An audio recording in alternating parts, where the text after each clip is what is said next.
Sebo X1 automatic is done, although not fully because it hasn't got a bag or a filter in it, and obviously therefore the bag door will not even clip in at the bottom, let alone fit on. So we need to have a look at how it came out and put a bag in it.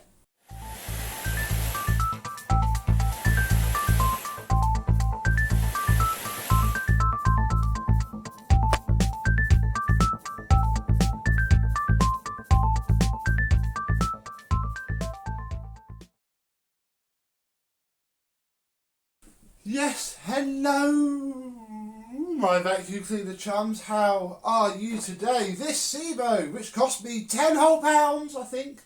Sure, it was a tenner. I wouldn't have paid more than a tenner for it. And came with a broken DC-07, which I've done nothing with. Probably won't. This was what I wanted, and it's another one of those Sebos. I'll put that out of the way and demonstrate with this. That, apart from actually a few gummy fingerprints of mine, is mint. It's not faded. It's not heavily scuffed up either. There is a little bit on the sides. Where it's scuffed off, it has started to fade the plastic a little bit. But, you know, from afar, it's not bad. Even inside, look, came up really well. The date stamps date in Time Machine to 1998, which makes sense.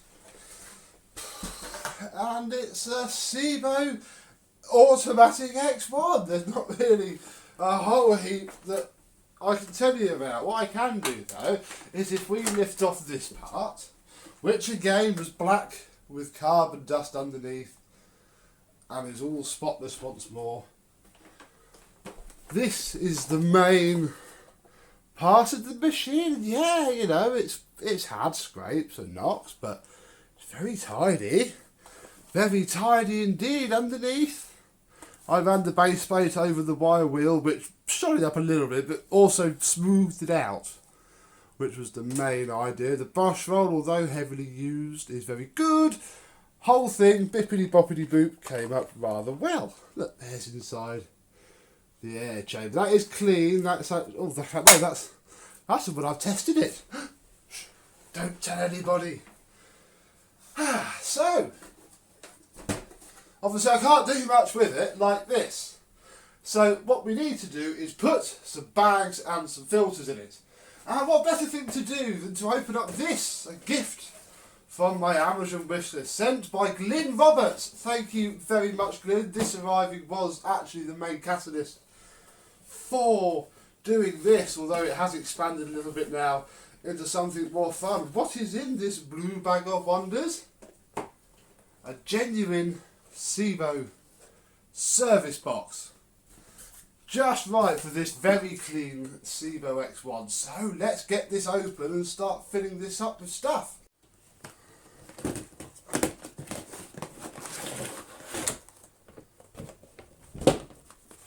We have our S-Class filter, there it is.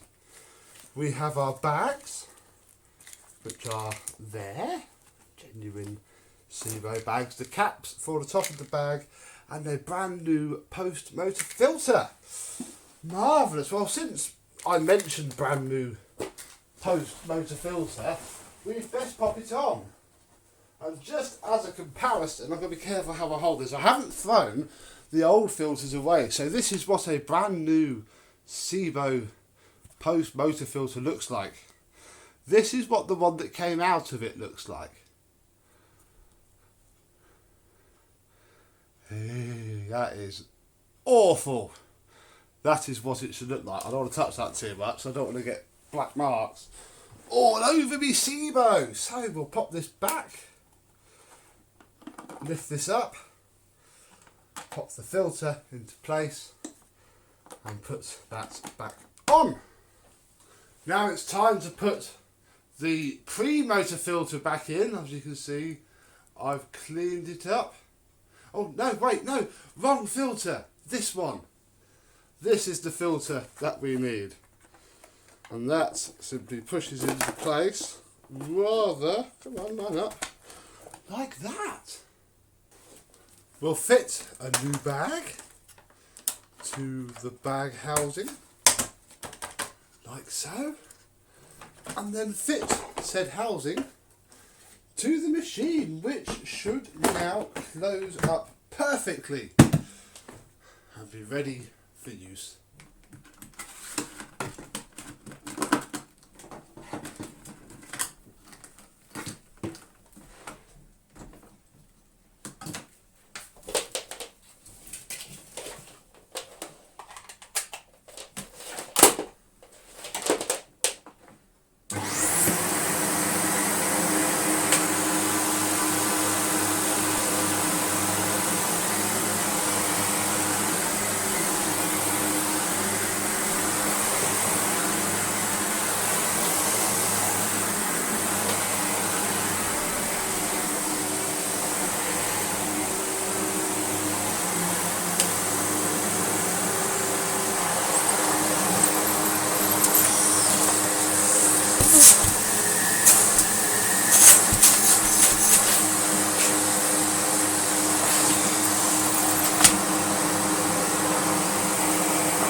And it works really, really well, as these do when they just work, really. They are so bulletproof.